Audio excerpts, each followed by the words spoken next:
সচিবালয়ে আগুনে অর্থ লোপাট সংক্রান্ত এবং রাষ্ট্রীয় গুরুত্বপূর্ণ নথি পুড়ে গেছে জানিয়েছেন উপদেষ্টা আসিফ মাহমুদ। নাশকতার ধারণা মাথায় রেখেই তদন্ত হবে বলে জানান রিজওয়ানা হাসান। এদিকে স্বরাষ্ট্র সচিবের নেতৃত্বে গঠিত তদন্ত কমিটিকে ৩ দিনের মধ্যে প্রাথমিক প্রতিবেদন দিতে বলা হয়েছে।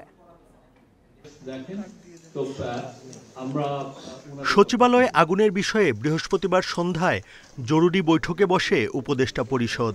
পরে রাজধানীর ফরেন সার্ভিস একাডেমিতে সাংবাদিকদের কাছে বৈঠকের বিস্তারিত তুলে ধরা হয়।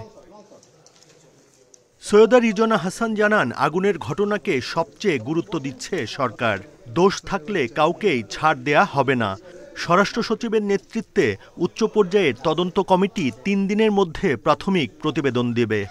আমাদের সকলের নিরাপত্তার বিষয় এবং এইখানে আমাদের রাষ্ট্রীয় অনেক গুরুত্বপূর্ণ দলিলগুলো থাকে, ফলে এই বিষয়টাকে সরকার খুবই গুরুত্বের সাথে নিয়েছে, যার জন্য আমরা ৩ দিনের মধ্যে প্রাথমিক রিপোর্ট দিতে স্বরাষ্ট্র সচিবের নেতৃত্বে উচ্চ পর্যায়ের কমিটিটা করেছি।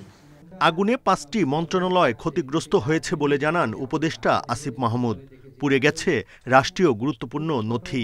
মন্ত্রণালয়গুলোর কাজ অস্থায়ী কার্যালয়ে চালানো হবে। স্থানীয় সরকার পরিচালনা সমবায় মন্ত্রণালয়ের কার্যক্রম পুরোটাই অ্যানালগ ভাবে হয়, পুরোটাই ফাইলে হয়। সুতরাং যে শাখাগুলোর নথিগুলো আসলে পুড়ে গেছে সেগুলো কতটুকু রিকভার করা যাবে সেটা ক্ষয়ক্ষতি নিরূপণ করার জন্য আমাদের মন্ত্রণালয় পর্যায়ে একটা কমিটি আমরা করেছি।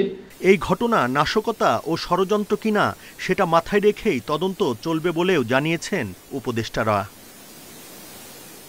Buddhadeb Kundu, independent news, Dhaka.